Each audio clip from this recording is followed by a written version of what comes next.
হিল্লা বিবাহ বলতে যেটা বুঝায় আপনারা বুঝেন ভালো করে, হিল্লা বিবাহ কাকে বলে এটা বুঝেন।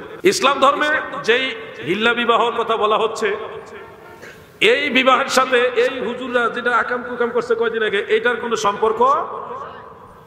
হিল্লা বিবাহ বলতে যেটা বুঝায় আপনারা বুঝেন ভালো করে, হিল্লা বিবাহ কাকে বলে এটা বুঝেন। কেউ যদি ইচ্ছায় অনিচ্ছায় স্বইচ্ছায় কিংবা কারো প্ররোচনায় পড়ে রাগান্বিত হয়ে কিংবা আনন্দের সাথে যে কোনো হালে স্ত্রীকে তালাক দেয়, তখন সে তালাক পতিত হবে। সুনির্দিষ্ট নিয়ম অনুযায়ী ইদ্যত পালনের পরে সে স্বাভাবিক পর্যায়ে সামাজিক নিয়ম অনুযায়ী আরেকজন পুরুষের সাথে ইদ্যত পালনের পরে বিবাহ বন্ধনে আবদ্ধ হবে। কোন চুক্তি না, 2 ঘন্টার চুক্তিতে যেটা করছে এটা বদমাইশ। এগুলি ধরে জনসম্মুখে জুতা দিয়ে ফিটান দিত। এদের কারণে ইসলাম ধর্মের বদনাম হচ্ছে, মানুষের কাছে ইসলাম সম্পর্কে ভুল মেসেজ যাইতেছে। 2 ঘন্টার চুক্তিতে বিয়ে করেন মাদ্রাসার মুহতামিম ইসমত আলী আশিকি। বিয়ের কিছুক্ষণ পর মসজিদের ভেতরে সিঁড়ির উপরে ওই নারীর সঙ্গে সহবাস করেন ইসমত আলী, যার পাহারাদার হিসেবে ছিলেন ওই মসজিদের ইমাম কফিল উদ্দিন। পরে বিয়ের 1 ঘন্টার মধ্যেই সহবাসের পর তালাকও প্রদান করেন ইসমত আলী। পবিত্র স্থানে এমন ঘটনার বিষয়টি জানাজানি হলে এলাকায় চাঞ্চল্যের সৃষ্টি হয়। পরে ইমাম কফিল উদ্দিনকে বরখাস্ত করে মসজিদ কমিটি। অভিযুক্ত ইসমত আলী আশিকি প্রায় 4 বছর যাবৎ গাজীপুরের শ্রীপুরে ট্যাংরা মধ্যপাড়া জামিউল উলুম কওমি মাদ্রাসা ও এতিমখানার মুহতামিমের দায়িত্ব পালন করে আসছেন।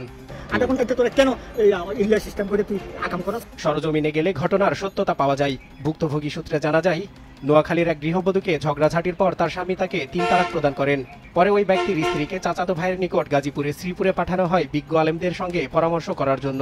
পরবর্তীতে তালাকপ্রাপ্ত নারীকে মুহতামিম ইসমত আলী আশিকি হুজুরের কাছে নিয়ে আসেন তালাকের ফতোয়া জানার জন্য। এ সময় আশিকি হুজুর বলেন, ওই নারীকে উন্নত বিয়ে দেওয়া ছাড়া পূর্বের স্বামীর জন্য হালাল হবে না। আমি তো ওই জিনিসটা বুঝছি না যে একজন আলেম মানুষ, হে তো সবই বুঝে, সব জানে, আমি তো আর জানি না। হে জেনে শুনে কি আর হে ফাপ করবো? আলেম মানুষ হলো আল্লাহর ঘরের ভিতরে, সে মসজিদের ভিতরে শির ভরে এত বড় কাজ করাতে হে এটা ভুল হয়েছে। ভুক্তভোগী নারীকে কুমতলবে ইমামের সহযোগিতায় হিল্লা বিয়ে নামক খেলা শুরু করেন ইসমত আলী আশিকি। পরে নিজেই বিয়েও করেন ওই তালাকপ্রাপ্ত স্ত্রীকে। বিয়ের পর মসজিদের ভেতরেই সিঁড়ির ওপরে সহবাস করেন তিনি। শারীরিক মিলনের পর মসজিদে থাকা অবস্থায় ওই নারীকে তালাক প্রদানও করা হয়। পরে ওই নারীকে পূর্বের স্বামীর সঙ্গে সংসার করতে পারবে বলে ফতোয়া জারি করেন ইসমত আলী আশিকি। 3 মাস পরে আমি বলেছি, 3 মাস পরে আপনারা ওই আগের স্বামীর সাথে বিয়ে করবেন।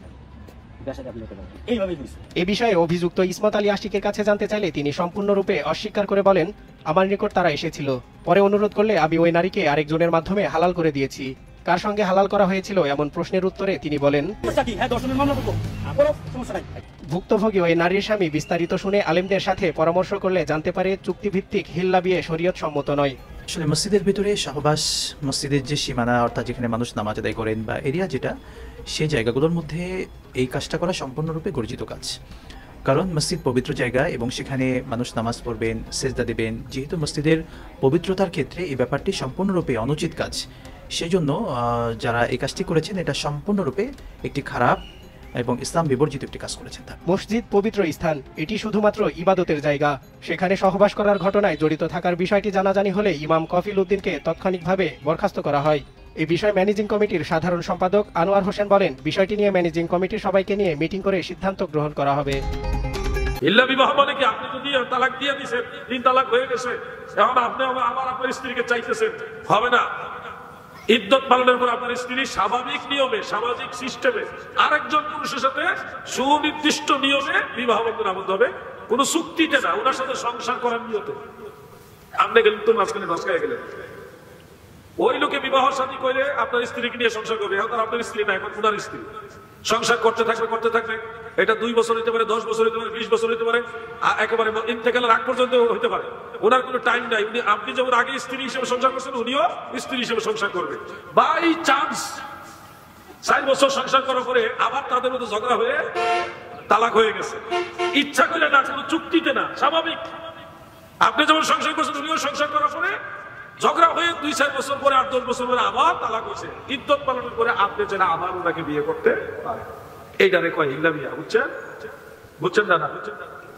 তালাক দিবেন নি, বুঝা সেটা দিয়ে। কিন্তু হুজুরা টাকা দিলে মাসালা ঘুরাই দেয়। কিয়ামতের আলামত, কিয়ামতের নমুনা জানি কিন্তু কমুনা, সুদখুর ঘুষখুর কারো মাইল খামো না। এখন সুদের ওয়াজ ঘুষের ওয়াজ কমে গেছে, এখন সুদের ওয়াজ করে না। 2 বছর আগেও যারা সুদের বিরুদ্ধে ওয়াজ করছে সুদ হারাম, এখন কয় সুদ করে আমার ইমান।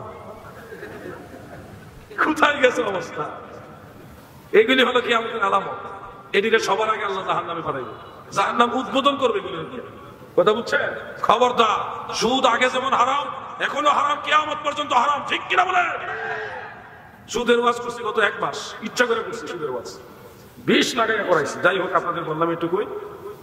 হিল্লা বিবাহ বলতে সমাজে যেটা প্রচলিত বিভিন্ন ফিল্মের মধ্যে চলায়, এগুলি আসলে হিল্লা বিবাহ। এগুলি হলো ইসলামকে বিকৃত রূপে উপস্থাপন করা হচ্ছে এবং মানুষের কাছে ভুলভাবে উপস্থাপন করার কারণে মানুষ মুসলমানদের সম্পর্কে ভুল ধারণা দিচ্ছে। হ্যাঁ, আর যেটা চুক্তির মাধ্যমে করে এটা হারাম। শিয়াদের একটা বিয়ে আছে নেকাহে মুতা, যে এই মুতা বিবাহ কিন্তু ইরানে আছে, অনেক দেশে আছে। এটারে বলা হয়, এক সময় কিছুদিনের জন্য এটা অনুমোদিত ছিল, পরে নবীজি নিষেধ করে দিয়েছে। মুতা বিবাহ যেটা, এটা হলো ওই হুজুরে, ভণ্ড হুজুরে করছে, শয়তান। দেখছেন, একটা ওয়াহাবি মুখ খুলছে না, এত বড় টাকা করলো, কোনো ওয়াহাবি মুখ খুলছে না। যদি সুন্নিয়ে করতো উপায় ছিল, বিনা জানাজায় দখল করে হইতো। এই জন্য বলছে এরা সবই এক গোষ্ঠীর লোক। আল্লাহ আমাদেরকে এই ধরনের ফিতনা থেকে হেফাজত করে, বলে না আমি।